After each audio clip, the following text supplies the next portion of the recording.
Hi guys, it's Kelly here and I'm back with another video for Honeybee Stamps. Today we're using some older sets, and there's a reason for that. I'll get to that when we get to that. But I'm using the Darling Dahlia's Stamps and Dies and then the Miss You Big Time. If you're a big fan of these sentiments, we actually, in the latest release, Honeybee just released more. It's called Big Time Kindness. They're fantastic. I love them. And then I'm using the double stitch polygons as well. So here I'm just creating some masks for my design. So I guess story time is kind of entangled with some tips for inspiration. So I knew that this card design was going to give me two different cards, but using the same supplies. Like I was going to be able to use kind of my leftovers from each portion of it to make another card, which honestly I super love. So here I'm using Eclipse masking tape. I'm going to be stamping in the Be Creative Intense Black ink from Honeybee. This is safe for alcohol markers. I am going to be using my sketch markers today because honestly, I'm totally in love with this pink combination. And so I really wanted to use it. So recently I've had a lot of assignments because I work for various companies and sometimes it's just guest design. Sometimes it's, I'm a full-on design team member like I am for Honeybee.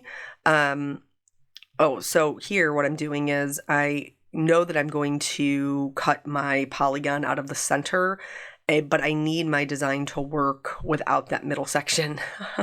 So I'm just going to trace it super quickly with a pencil so that I can see for my stamping what it's going to look like with that polygon portion removed. That way I know that I'm going to have a balanced design. But please, you'll see later on, I forget to do it, but you're going to want to erase that pencil line before you get to your coloring with your alcohol markers, because if you color over pencil with your alcohol markers, you'll trap it and then you can't erase it and it's there forever, ever. But so here I'm stamping my largest bloom first, kind of in my top left-hand corner. I'm going to stamp that and then mask it, and then I will stamp all of the other pieces, parts around it, masking what I need to as I go.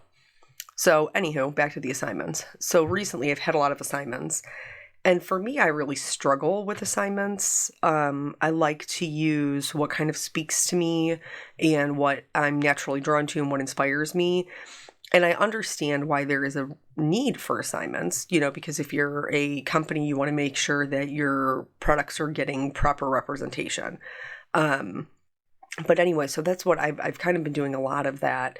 And so I really just wanted to sit down and play. And so that is why I'm using some older sets, because I wanted to use kind of what I was inspired by or drawn to. And I've used these in the past and I will continue to use them in the future because they're just really good sets.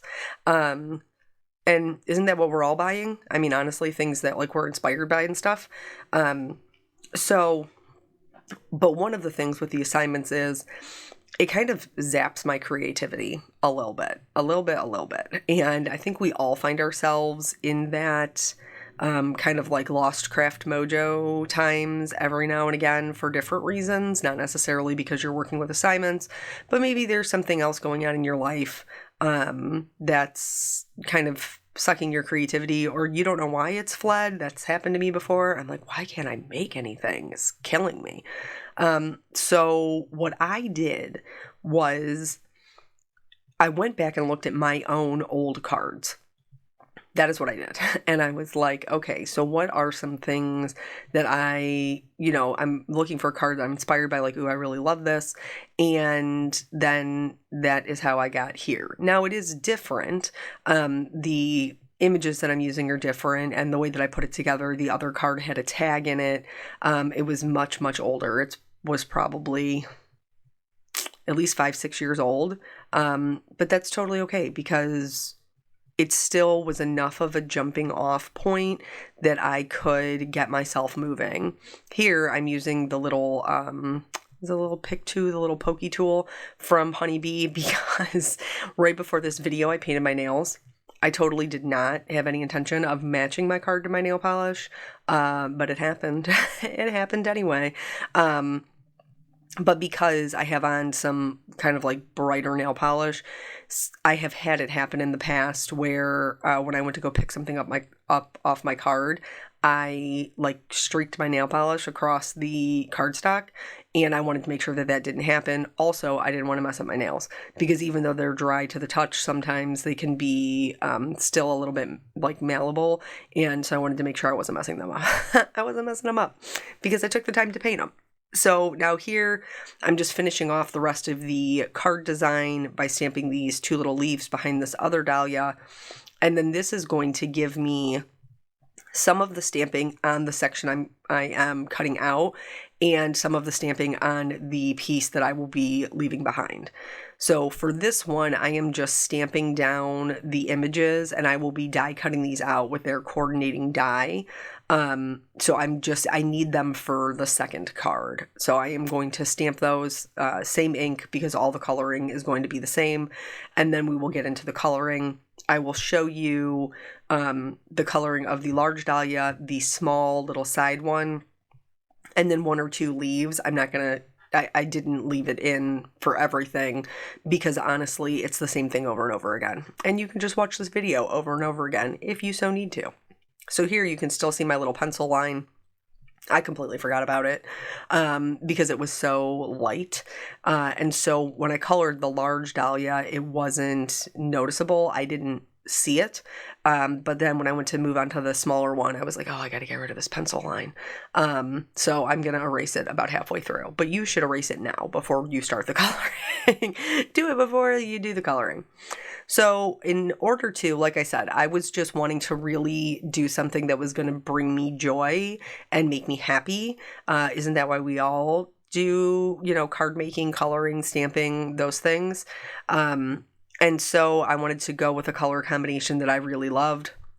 This particular pink combination from Sketch Markers, I totally adore. It's like a super bright, bold pink, and it just makes my heart happy. And so that's how I'm like, that's what we're using today. So I'm going in with my darkest color, and I am just following the lines that the illustrator drew. This particular set, I think, is actually illustrated by my friend Emily. It definitely looks like her style. All illustrators have their own style, and this definitely looks like her style. But there's a lot of detail lines in there, which can sometimes be a little bit overwhelming. But if you use them to your advantage, if you use every one of those lines that is put in there, it's not overwhelming. It's almost like a map for you to use. So when I'm going in and I'm adding my shading, I am following those lines that she put in there for the most part. Now, there may be like one or two lines that I skip because either they're too close together or I don't want my petal to be that dark. But for the most part, if you just follow the lines that are already given to you, you're going to have good results because that's how the person who drew it visualized it when they put it together. So once the darkest color is down, then I'm going to move out to my midtone. I'm going to go right over the shading that I've already put down, and I'm just going to extend it out a little bit. So I'm going to completely cover that darker color with my midtone and extend it out. So we're going to start filling in a little bit more of this petal as we go through each color. Now I have two midtones, so you're going to see after this one is down, there's still a significant portion of white, and then once we do the second midtone, you'll see that really there's just some kind of like tips and edges left for the lightest color. And that's fine. Your midtone should be the majority of what you see when you look at whatever it is that you're coloring. Your lightest color should be minimal because it's a highlight, and your darkest color should be minimal because it's a shadow. So those midtones really should be the majority of what you see. So when you're picking your color combinations, pick midtones that you super love because that's what you're going to see the absolute most of. So anyway, so I went back through and just was kind of looking at my own cards. Now, it's not that I'm not inspired by other people's cards. I am. But sometimes there isn't a picture on Instagram or a video on YouTube or a blog that kind of catches my interest. And so I know that going back and looking at my own cards, that it's already in my style and that it's going to be something that I liked at one point or another. And so I have a better chance of finding something that is going to inspire me to maybe rework it in a different way or use the same layout with different images, so on and so forth. So if you are struggling with finding your own creativity, or you're like, I feel like I make the same thing all the time, I'm not really sure what, my next move should be, go back and look at some of the older things that you've created. You might surprise yourself in seeing something a little bit different now that some time has passed. Or maybe it's kind of like a tried and true technique that you're like, oh, I haven't done that in a while and I really loved it. It could be a bunch of things, but go back and look at your own creations. And I would be willing to bet that 9 times out of 10, you will find something that you're like, yeah, this one, I'm going to do this one. So here, I almost wanted to leave the highlights white, and because I think that it looked super cool, and that would definitely be a different way to color this image. Ultimately, I decided that I was going to go in with my lightest color and apply it, because the lightest color is so light, the highlights really do kind of pop forward, enough so that I was happy with the amount of dimension that I had. And this flower does have a lot of layers. Dahlias have a lot of layers. But it really went by super quick. And I had to color 1, 2, 3. I had to color 3 of the large ones, 2 of the small ones. And it still went by super fast. So now that that's done, we're going to work on the smaller flower. So see, I'm going to start doing it, and then I'm going to be like, oh, I have to erase this. Did I color the whole thing? I might have colored the whole thing. But eventually, at some point, I'm going to realize I didn't erase my eraser lines. And then this is the same thing. So shadows following those lines that are put down by the illustrator. Typically, you're going to have your shadows where 2 points meet. So definitely at the base of your flower is going to be darker, or where one lays on top of the other. So any petals that are tucked behind are going to be darker than your petals that are on top, just because the petals that are on top are going to get so much more light than the petals that are tucked below. So if the petals that you have tucked below don't have any room left for your lightest color, don't worry about it. They wouldn't necessarily have too much of a highlight anyway, because they're being hidden from all of that light. So, here, I got almost all the way through before I realized that I needed to erase it. So then I just went through, erased that line, super quick, and moved on.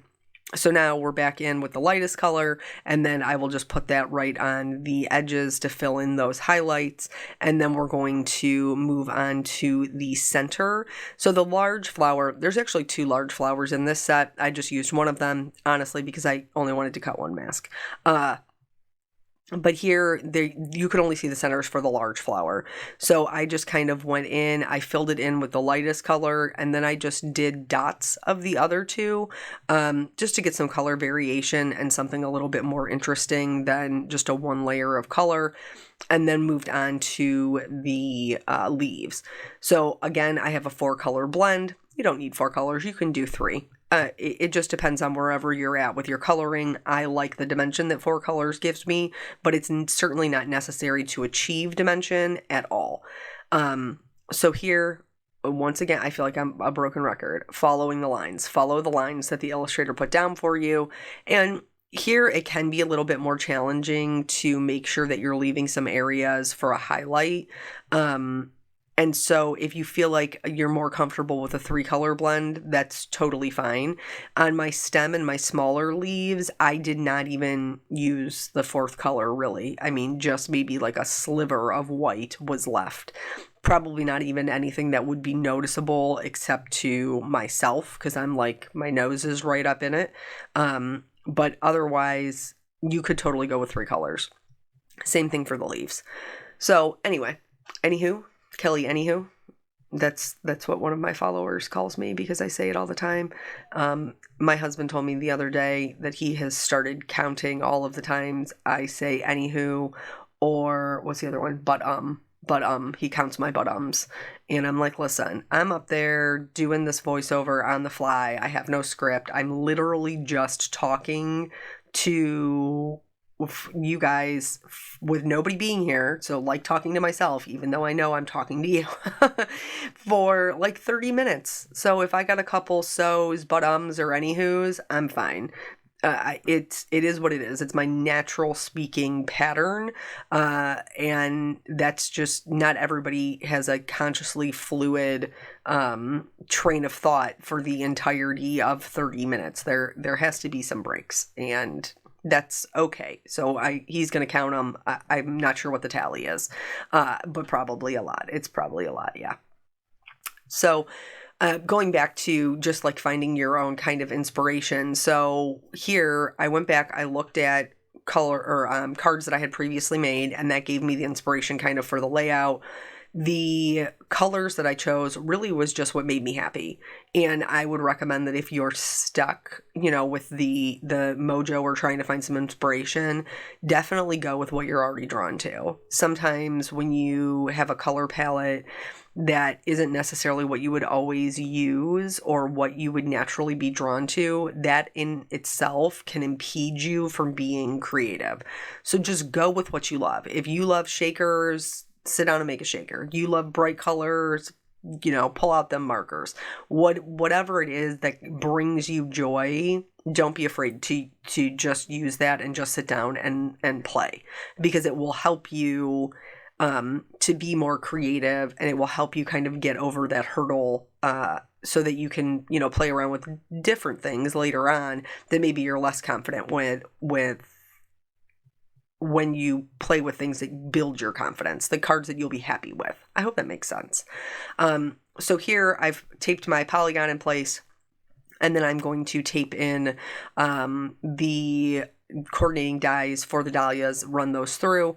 And in addition to that, I will be cutting the same polygon out of this. I think it's Arctic cardstock from Hero Arts, but I will be cutting it out of there as well.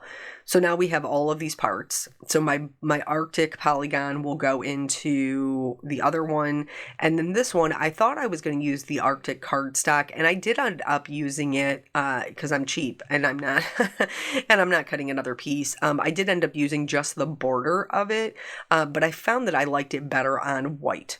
So in order to tie everything together, I chose a blue that matched my cardstock, and I am just outlining my flowers. This is something that I used to do a lot more often. I haven't done it in a while, but it just kind of breaks up that background and gives it a nice little halo. For the sentiments, I decided that I wanted to do gold. I made them both happy birthday cards. If you watch my channel, you've heard me say multiple times that the one I'm always trying to build up my stash in is birthday cards. So I treated it with my anti-static tool, and then I am stamping in the Be Creative Gold Metallic ink. This is a pigment ink, and I will be heat embossing it. So I'm going to stamp down that happy birthday once, and then once I am done with that, I'm going to flip the cardstock, and then I will check it. And actually, I think I had to readjust it just a smidge to make sure that the happy birthday fit on there.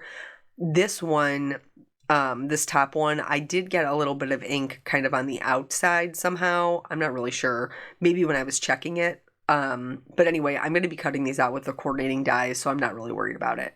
So I'm sprinkling on some gold embossing powder, and then I am going to heat set that until it is all smooth and shiny. Metallic embossing powder is still my very favorite. Like, I love a good white on black, but a metallic steals my heart. So now I kind of have everything laid out how I'm going to put them together. And I wanted to add a little bit more gold. Now, normally I would use Perfect Pearls, but the Perfect Pearls that I have is very yellow gold, and the gold embossing is more of like an antique gold. So I pulled out, these are Glimmer Metallics from Hero Arts, and you can tell this one is a very yellow gold as well. They are liquid. You can use them just by themselves. I did add just a smidge of water, not really like a wet paintbrush amount, but in order to knock back the yellow in the gold, I am mixing it with a little bit of silver, and this is going to make it a little bit more antique colored and also a little bit more matching to the embossing that I have going on. So I just mixed that up, and then I just spattered it right over the card. Now, nothing is glued down at this point, but everything kind of is laying in the position that it will be in once the cards are assembled. So I spattered that on. I let them dry. Doesn't take very long because we're not using very much water. And then we're going to start building it. So for this one, I glued my background down flat. And if you didn't want to fill in the center of this with anything, you wouldn't have to. You could put the sentiment on there and just leave that opening white, and it would still be a very pretty card. It just depends on what kind of look you're going for. I love that we're getting 2 cards out of the same supplies for this, because who isn't trying to build up their stash of things, right? And this is super easy way to do it because we're making 2 cards at one time. So here I've put some foam adhesive on the back of my blue polygon, and I'm going to pop that into place right in the center. You don't have to pop it up. It just adds a little extra layer of dimension, something else that's a little bit more interesting. Here I missed part of the die that should have been popped out. And then I'm just going to adhere this directly over my polygon, kind of at an angle, kind of, just something a little fun. And then I will use, I wasn't sure which gold or which metallic I was going to go with. Honeybee they have the best stickers. They have the best gem stickers. I mean, I've told you this before in the past. They are hands down the best. But anyway, so I kind of held that up there to see what color I wanted to use. And then I added some gemstones to accent that sentiment. And now we're going to move on. Here you'll notice I'm putting the polygon kind of up and to the left. I am not centering it. And I did, that blue mat that you see in the background is the one that we cut out. I'm just hiding it with a white piece of cardstock. But the reason that I had to put it up and to the left was to make room for my flowers on the bottom right. And so when everything is put together, you don't even necessarily notice that it's off center because everything else fills up that space. So I put my flower down. I didn't push it so it was completely secure so that I could kind of pull up the edges and slide my other items in behind it. I have a hard time gluing down my base things without knowing how they're going to look with the big thing. So you don't have to pull off the adhesive. You could probably just lay it there, but I typically don't have any issue just kind of pulling up the edges as long as I haven't pushed it down all together. So there I'm just tucking in my leaf. This little leaf kind of, I don't know, he was kind of problematic. I couldn't find the way that I wanted him to look, and I ended up pulling up a considerable amount of the flower to make this leaf much shorter so that I liked the way it looked. Fortunately, nothing ripped, so thank God for that. So then I just glued that one down, and again, we're going to use that same happy birthday sentiment that we heat embossed.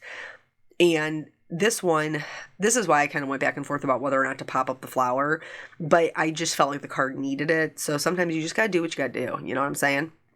So I did have to add some thin strips of foam tape to the happy portion because that doesn't sit on top of the flower. And then I used my Be Creative precision glue on the birthday because it sits flush onto the flower. And then I just used those same gemstones. Don't mind my one random fuzzy hair. What is that even? I didn't even realize that was, well, it is what it is. But anyway, so I added the little gemstones, and then the last thing that I did to finish out the cards was, of course, add some shimmer. Again, you don't have to add shimmer if that's not your thing, but I love all the shimmers, and this card was about doing something that made me happy. So I hope that you learned a little bit of something. I hope that I helped you kind of find a way to find some inspiration within yourself. Thank you so much for joining me. I always appreciate your time, and I will catch you on the next video. Bye.